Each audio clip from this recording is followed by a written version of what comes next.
This war started more than 100 years ago. Huge amounts of resources, economic and military, continue to be invested in it. It has been necessary to design new weapons systems that, until then, had not been necessary. And it must be recognized that these weapons have never produced direct deaths.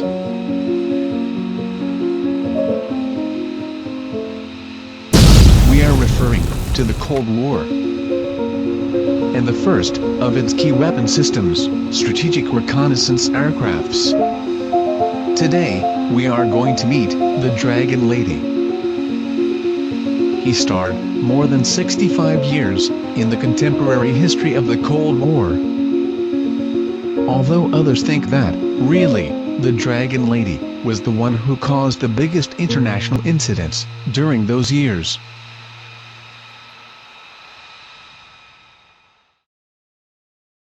The Cold War was born between two antagonistic forms of thought: communist socialism, led by the Soviet Union and China, and democratic liberalism, driven especially by the United States and Great Britain. After the end of World War II, Middle Europe is under the socialist yoke of the Communist Soviet Union. After helping to defeat Hitler, he occupied and annexed, militarily and politically, several European countries. In all of them, he imposed the Red Terror, forming a union of Soviet Socialist republics, USSR. The other half of Europe was liberated with the help of the United States, and democratic governments could be developed. Each of them tried to impose USSR, or develop USA, a different type of society, for the rest of the world. And so, the so-called Cold War materialized.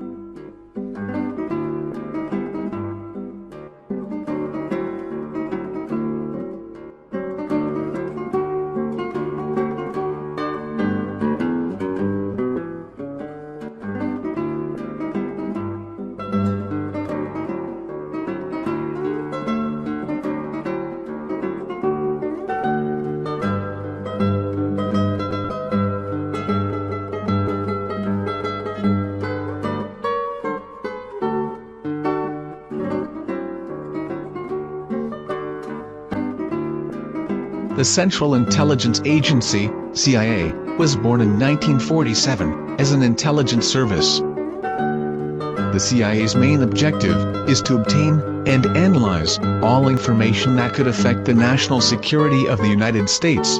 The most commonly used means was through the use of field agents, spies.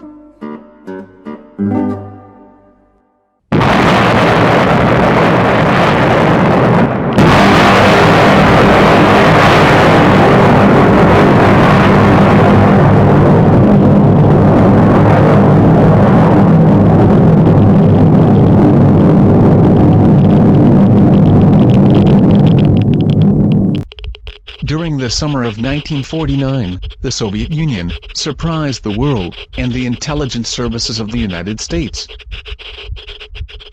It had just carried out its first nuclear test, with a hydrogen bomb fusion, in the desert of Kazakhstan. It was 20 times more devastating than the one detonated in Hiroshima, or 1,000 times more than a conventional nuclear bomb. The U.S. would need to wait 3 years, until 1952, to be able to carry out its first test with this type of bomb.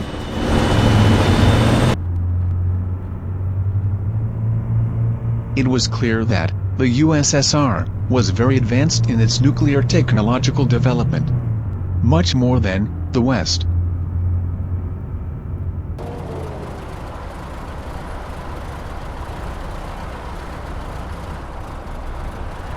And it seemed that it was preparing for a new world war, but this time nuclear.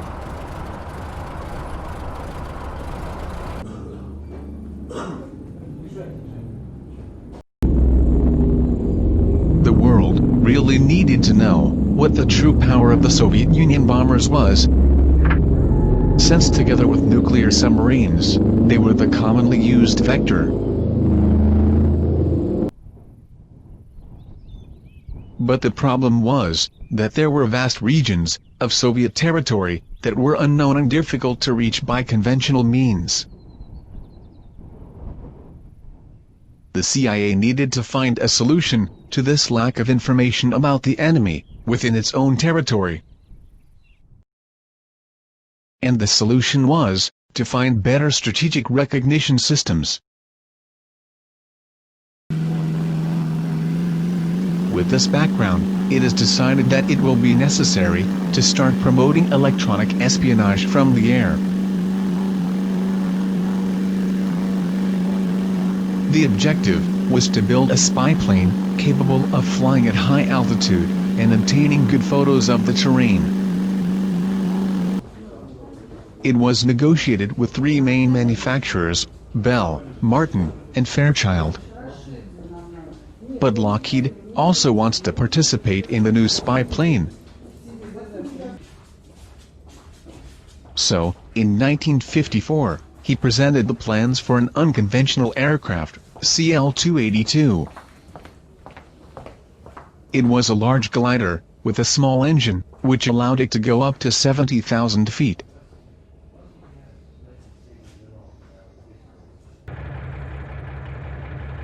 But the CIA needs results quickly, and they turn to the only aircraft available at the time, bombers. And the plane that was capable of flying at the highest altitude was the RB-57A Canberra bomber. With the designation RB-57A, Night Intruder, it reached 47,000 feet and had two engines. But the Soviet radar technology was much more advanced. And American bombers are beginning to be easily detected by Soviet radars. That is why the US realized that they need a plane that flies much higher to evade them. Finally, the USAF comes out with its plans and begins to design a new aircraft based on the Lockheed CL-282. Although it was the CIA who provided the necessary funds for this project and who would decide on the missions to be carried out, while the USAF would put the training, the pilots, and the maintenance of the aircraft. The new aircraft would be designated as U-2, U for utility, to hide its true objective, which was strategic reconnaissance.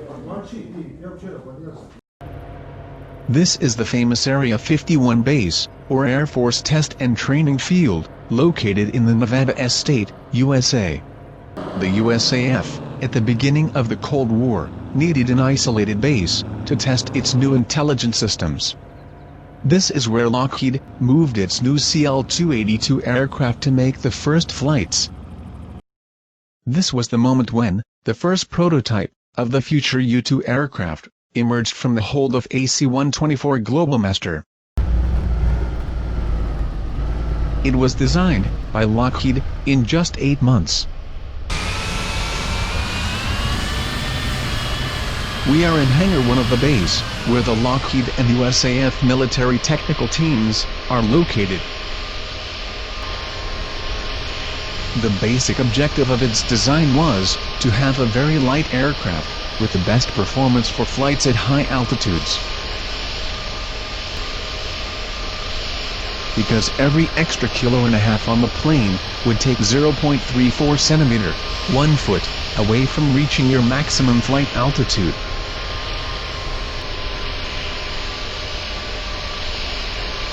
It had a single PWJ-57 engine, which produced up to 7,700 kilograms of thrust.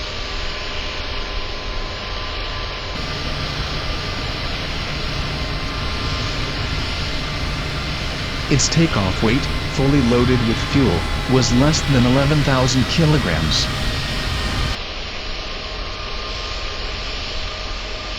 It had a range of up to 4,800 kilometers, 3,000 miles.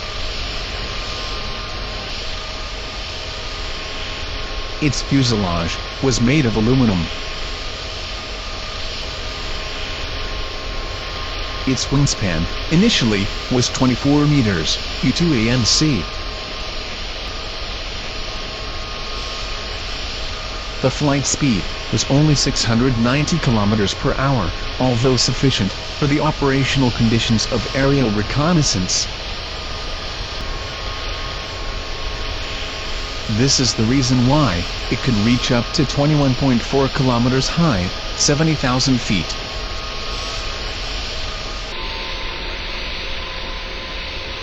Here, we can see the inside of the U-2 plane. Behind the pilot's seat is the compartment for the removable camera system. The U-2 carried a camera that, from an altitude of 18,000 kilometers, could see any object larger than 76 centimeters. He made a total of 4,000 stereoscopic photographs in 3 dimensions. It was capable of storing up to 3,500 kilometers of terrain on its photographic reel. And the width of the photographed terrain was 200 kilometers. This photographic material, once the plane reached its base, was removed from the plane to be processed and analyzed by CIA personnel. On the ground, 2 small wheels, jumpers were placed under the middle of each wing to keep the U-2 balanced. Once it took off, these jumpers were detached from the plane in flight.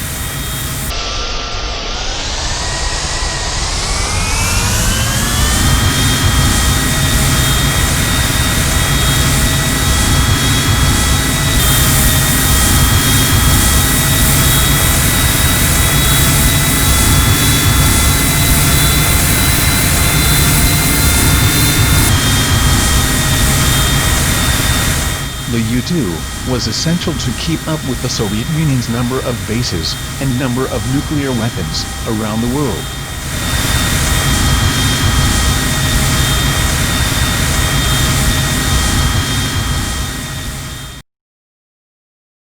During the early years of the Cold War, pilots worked on a commission for the CIA.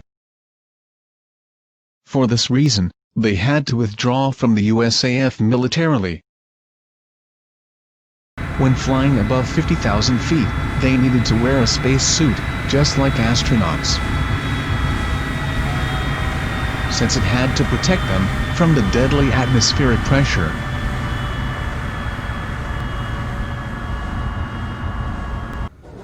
Before each flight, they first had to pass a rigorous medical examination. And during the hour before getting on the plane, they needed to be breathing pure oxygen. In this way, they flushed the nitrogen out of the bloodstream.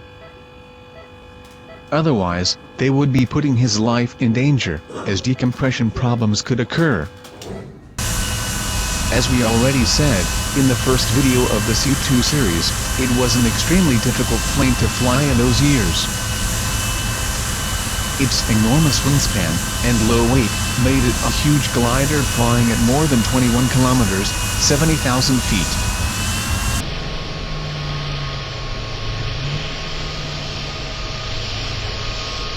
This instability, during landing, required a second pilot, who, in a car, followed the U-2 plane as it entered the runway. From that position, he helped the pilot, since he had to drop the plane from 1 foot high, when landing. But let's pick up where we left off in the first video of the U-2 series. We are in the 1956 year.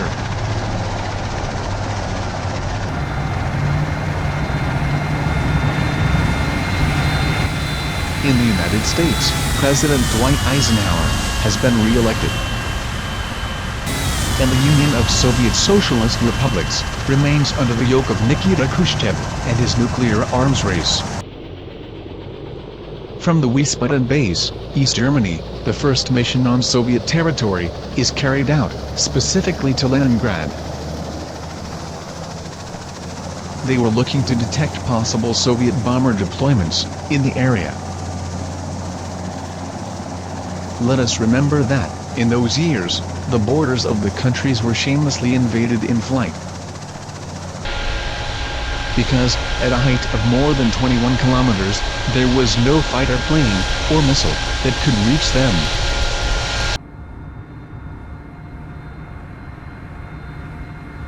The U-2A carried a camera that allowed it to detect any object greater than 76 centimeters at that height.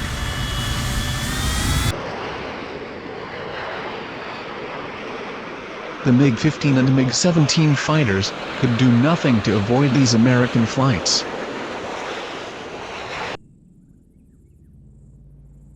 And with the photos obtained, it was possible to verify that the USSR had much fewer deployed bombers than it was supposed and claimed to have.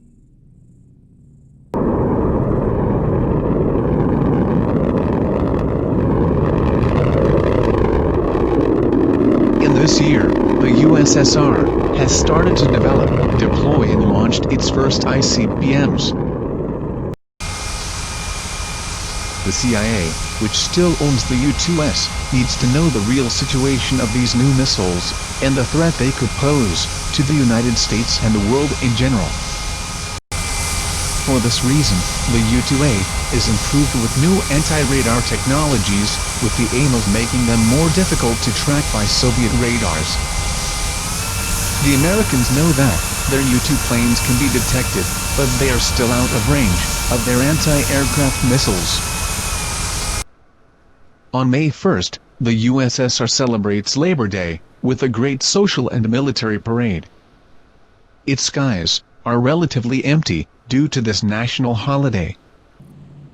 Perhaps the result of knowing itself unattainable, Gary Powers' U-2A pilot is crossing the USSR on a mission never before carried out and called Grand Slam. This mission consists of crossing the entire USSR from Pakistan to Norway. At 4 hours of flight over the Sverdlovsk city, his plane is hit by a barrage of 3 SA-2 missiles.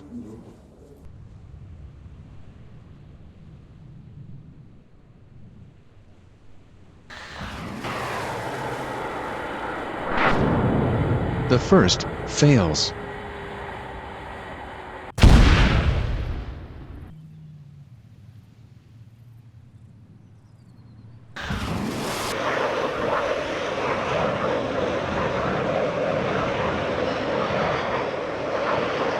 The second missile downed one of the Russian fighters that tried in vain to reach him.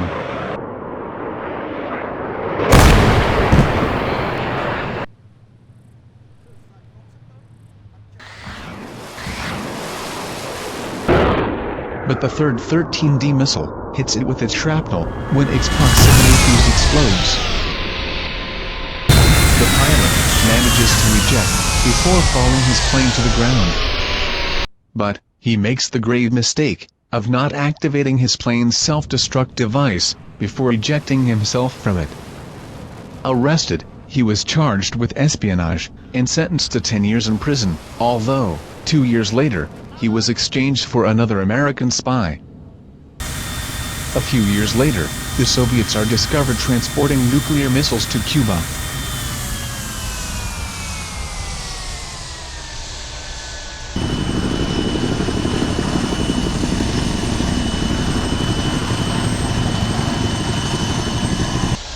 Thus, the greatest diplomatic incident occurs, which could lead the world to World War III. Its situation caused that the flights of the U-2 happened to be carried out exclusively under the command of the USAF. That would allow that, from that moment, the downing of a U-2 could be considered as an act of war. The photos obtained over Cuba revealed the existence of 29 nuclear bombers and 22 nuclear missile positions already installed and ready for combat on the island.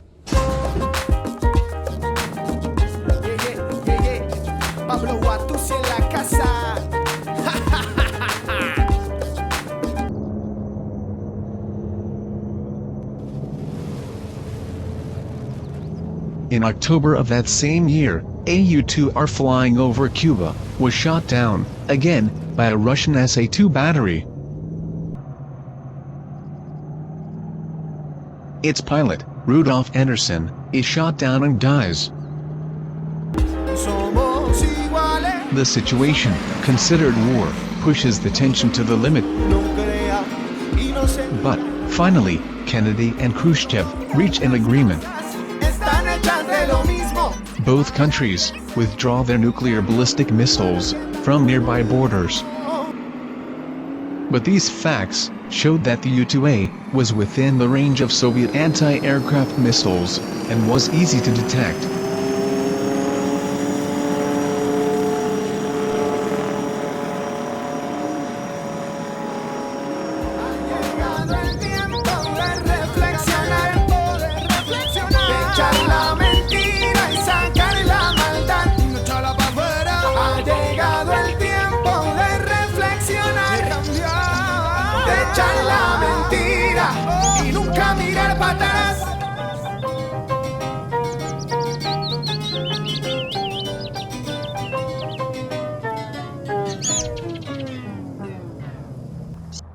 The U-2 had already been shot down twice by Soviet missiles, seemed slow, and seemed to have reached its end of operational track. For all the above reasons, it seemed the time had come to look for a successor to the U-2, and this came from the hand of the SR-71 Blackbird. Its design sought to have a spy plane that was unreachable to surface-to-air missiles. It flies at more than 3 times the speed of sound. This is 6 times faster than the U-2. Its flight altitude reached 30 kilometers. All of this seemed to indicate that U-2 life had come to an end. But the U-2 had an enormous advantage over its rival: the duration and speed of its flight.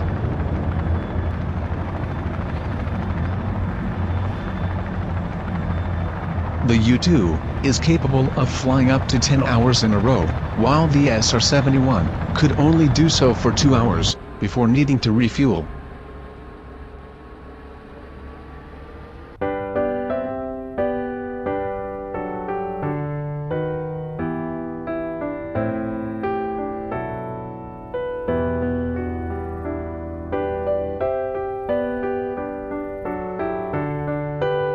The new and modernized U-2R enter service. The U-2R was fitted with a new, much more powerful Pratt & Whitney J75 engine. The wings were increased from 24 to 30 meters, and the fuselage length reached 19 meters. The fuselage is extended, incorporating a new radar in the nose of the aircraft. The photographic equipment bay, Q bay, is enlarged and improved. In this Q bay, some of the following camera systems have been incorporated as optical technology advances that allow easy assembly or disassembly.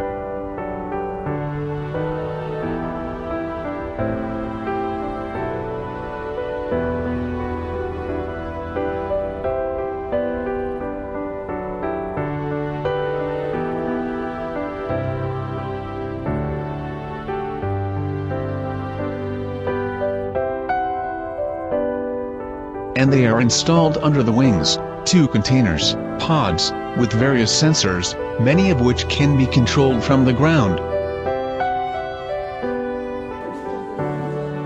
In this way, from the ground, it is already possible to see and act, in real time, on the information detected by the plane, without waiting to process the material already on the ground.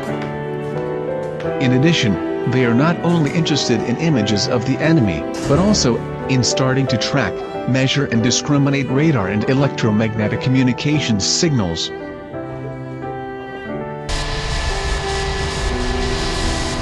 The cockpit is pressurized, so the pilot can now fly in a normal suit, and not the cumbersome astronaut suit. U-2R incorporates an astro-inertial flight system and automatic flight. In 1971, a new sensor is designed, capable of picking up audio, recording enemy conversations, while they are broadcast. But such equipment cannot be installed on a fast-flying aircraft, so the SR-71 is discarded, and this allows the slower U-2R to be brought back to life. This was a revolution in intelligence gathering. The new sensor is located in a compartment behind the cabin, taking the place of the camera. Flying at 70,000 feet, it is capable of collecting enemy information from more than 480 kilometers away. A data transmitter, located in the tail of the U-2, sends the intercepted conversations to the ground, where they are filtered and analyzed. By having this intelligence in real time, they could better direct the actions of their bombers on the ground. The last TR-1 aircraft built at 8 leaves the Lockheed factory.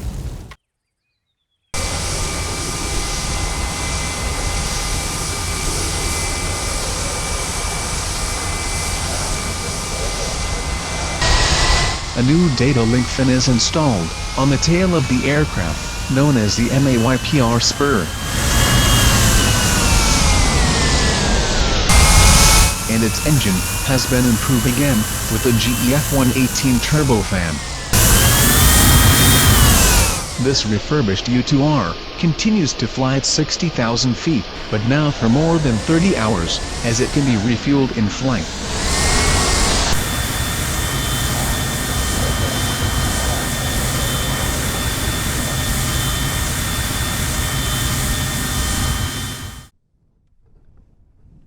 This is connected to a satellite, in order to transmit the images obtained more quickly, anywhere in the world. This is what allows you to see a combat on the ground, in real time, from an analysis.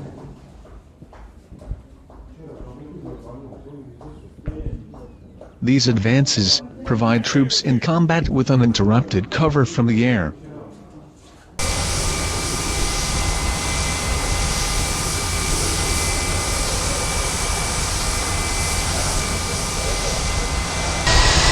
A new data link fin is installed on the tail of the aircraft, known as the MAYPR spur.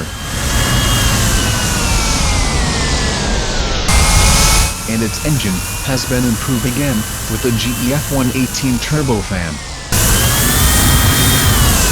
This refurbished U-2R continues to fly at 60,000 feet, but now for more than 30 hours, as it can be refueled in flight.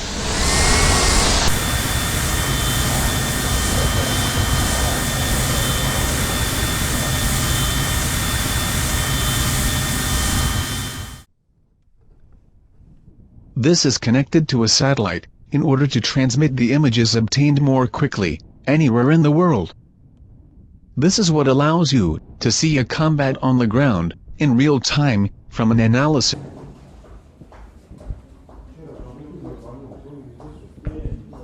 These advances provide troops in combat with uninterrupted cover from the air. In this year 1999, a surprising event occurs.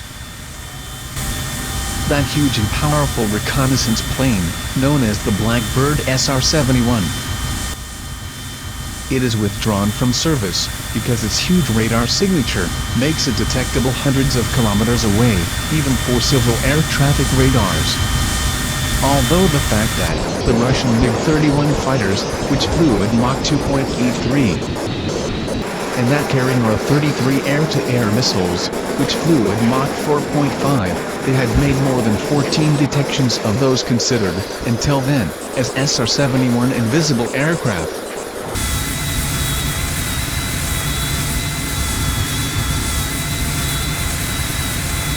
And so, we come to our days, where a reappointed U-2R reaches 65 years of service with the United States. In 2020, Lockheed receives a new contract from the USAF to upgrade the Dragon Lady. A key aspect of these improvements will be the data link systems and the new mission computer. And the digital displays in the cockpit will also be improved. All these changes will be applied at the end of the year 2022.